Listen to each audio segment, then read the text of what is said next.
It's Tiriano, building bonds, building future. Hello everyone, I Swati Bhadoria welcomes you all on the platform of Teriano. आज हम peristaltic movement के बारे में discuss करेंगे. After all peristaltic movement होता क्या है और इसके यूजेस क्या हैं.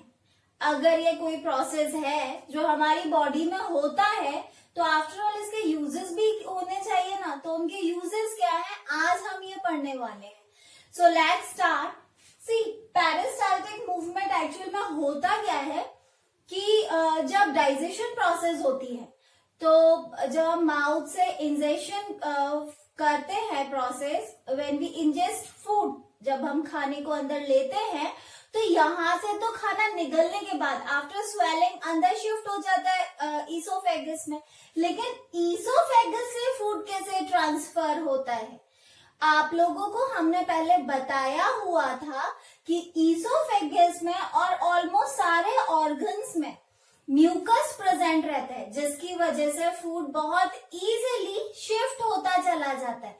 लेकिन उसके साथ साथ एक प्रोसेस भी होती है, एक मूवमेंट भी होता है, that is known as peristaltic movement. मतलब वो मूवमेंट होता है कि regular contraction and relaxation of any particular organ. अगर ईसोफेगस से फूड स्टमक में जाना है तो ईसोफेगस में क्या हुआ? Continuous contraction and relaxation, then again contraction, then again relaxation. इस प्रोसेस को बोला जाता है पेरिस्टाल्टिक मूवमेंट. मतलब कि अगर फूड यहाँ होगा तो एक्चुअल में ईसोफेगस क्या करेगा? पहले कॉन्ट्रैक्शन करेगा, जिसकी वजह से फूड नीचे शिफ्ट होगा, देन अगेन रिलैक्सेशन, अपनी ओरिजिनल पोजीशन में आ जाएगा. फिर यहाँ शिफ्ट होने के बाद फिर से कॉन्ट्रैक्शन होगा, फिर से फूड नीचे शिफ्ट होगा और फिर से वो रिलैक्सेशन अपनी पोजीशन में आ जाएगा, जिसकी वजह से फूड जो है वो इजीली एक ऑर्गन से दूसरे ऑर्गन तक ट्रांसफर हो जाता है. अब डेफिनेशन वाइज समझते हैं. The contraction and expansion movement rhythmically in order to push the food forward.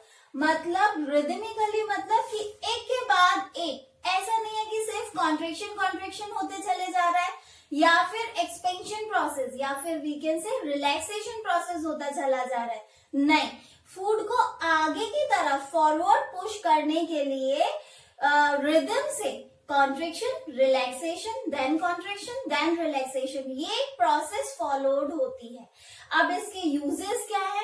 Simple कि अगर पेरिस्टाल्टिक मूवमेंट नहीं होगा तो फूड एक ऑर्गन से दूसरे ऑर्गन तक शिफ्ट हो ही नहीं पाएगा और डाइजेशन प्रोसेस नहीं हो पाएगी या फिर वी कैन से कि हमारी न्यूट्रिशन प्रोसेस वहीं पर रुक जाएगी. Is that clear? अब एक और चीज कि जो पेरिस्टाल्टिक मूवमेंट होता है वो पूरे के पूरे गट मतलब पूरे एलिमेंट्री कैनाल में होता है.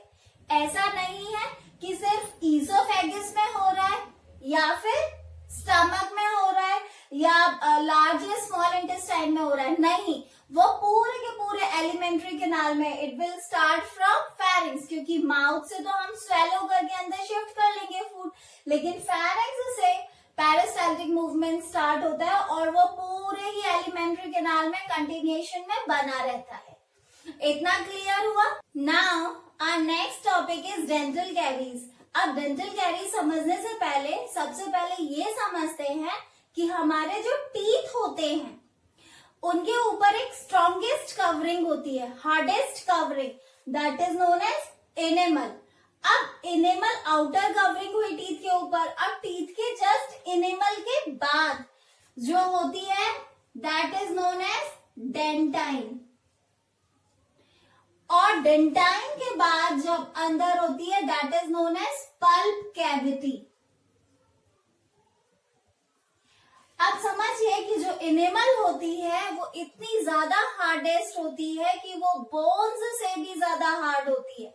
नेक्स्ट जब उसके अंदर डेंटाइन होगा, dentine is similar to bones, bones जितनी स्ट्रांग रहेगी. उसके बाद फूड पल्प कैविटी रहती है. अब ये पल्प कैविटी से हमारे नर्व्स कनेक्ट रहते हैं, जितने भी नर्व्स होंगे दे attach with pulp cavity. Pulp cavity सारी के सारे नर्व्स को और ब्लड वेसल्स को कंटेन करता है। आप समझते हैं कि आफ्टर ऑल डेंटल कैरीज होता क्या है। C the formation of small cavities और holes in the teeth due to the action of acid forming bacteria and improper dental care is called dental caries. क्या होता है, हमारे टीथ में acid forming bacteria के एक्शन की वजह से या फिर इम्प्रॉपर केयर की वजह से, इम्प्रॉपर डेंटल केयर की वजह से हमारे टीथ में जो कैविटी शुरू हो जाती है, स्मॉल कैविटीज मतलब कि स्मॉल होल्स प्रोड्यूस होना शुरू हो जाते हैं, उनको हम बोलते हैं डेंटल कैरीज। अब ये डेंटल कैरीज होती कैसे हैं? अब क्या होता है कि जब भी हम कोई भी शुगरी फूड मतलब ऐसा कोई फूड जो कार्बोहाइड्रेट कंटेन करता है उसको अंदर कंज्यूम करते हैं, खाते हैं, तो हमारे माउथ में जितने भी बैक्टीरिया प्रेजेंट रहते हैं वो सारे के सारे उस फूड पर एक्ट करते हैं और उनके एक्शन की वजह से क्या करेंगे, वो एसिड्स प्रोड्यूस करते हैं। अब जब वो एसिड्स प्रोड्यूस हो जाते हैं हमारी माउथ में, तो वो एसिड्स क्या करेंगे, इनेमल के ऊपर जितने भी कैल्शियम सॉल्ट्स की लेयर होती है उसको डिसॉल्व कर देते हैं और उसको डिसॉल्व करने के बाद धीरे धीरे वो क्या करेंगे, डेंटाइन पे कैविटीज बनाना शुरू करेंगे और डेंटाइन पे जब वो कैविटीज कंटिन्यूअस बनती रहती हैं तो उन डेंटाइन पे क्या होगा, वो कैविटीज क्या करेंगी, एक्चुअल टूथ और पल्प कैविटी के डिस्टेंस को रिड्यूस कर देंगी। और पल्प कैविटी मतलब ये कंटेन करता है हमारा क्या,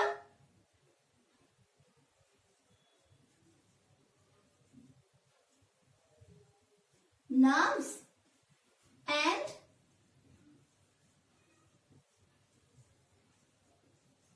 ब्लड वेसल्स।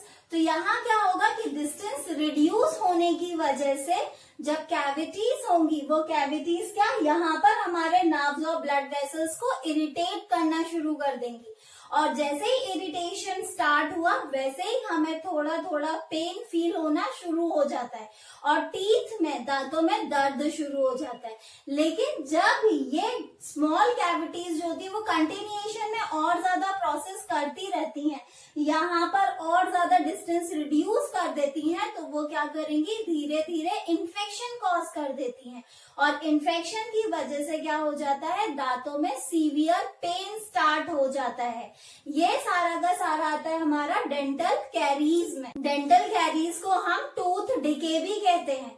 अब यहाँ पर क्या होता है कि प्रॉपर डेंटल केयर ना करने की वजह से टीथ के ऊपर एक येलोइश लेयर फॉर्म हो जाती है, that is known as dental plaque.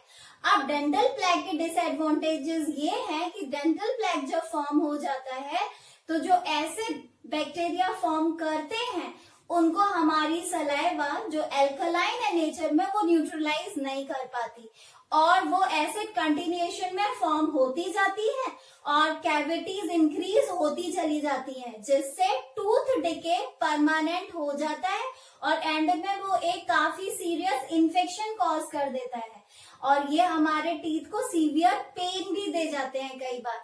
तो यहाँ पर क्या होता है कि प्रॉपर एसिड को रोकने के लिए या प्रॉपर एसिड को न्यूट्रलाइज करने के लिए रेगुलर ब्रशिंग जरूरी होती है या फिर प्रॉपर डेंटल केयर जरूरी होती है। अगर स्टार्टिंग में टूथ डिके स्टार्ट हो रहा है, स्मॉल अमाउंट में कैविटीज हैं भी, तो उन कैविटीज को रिमूव करने के लिए कंसल्टेंट डेंटिस्ट को कांटेक्ट करते हैं, जिससे वो टाइम पर ही जो टूथ डिके है या कैविटीज है वो रिमूव कर जाए या फिर अच्छे से उनका ट्रीटमेंट हो जाए। तो ये था डेंटल कैरीज या फिर टूथ डिके। आई होप आपको ये टॉपिक्स क्लियर हो गए होंगे, लेकिन अगर फिर भी कोई इश्यूज आते हैं तो please send it in comment box. तब तक के लिए stay home, stay safe and please don't forget to like and subscribe our videos. Thank you so much.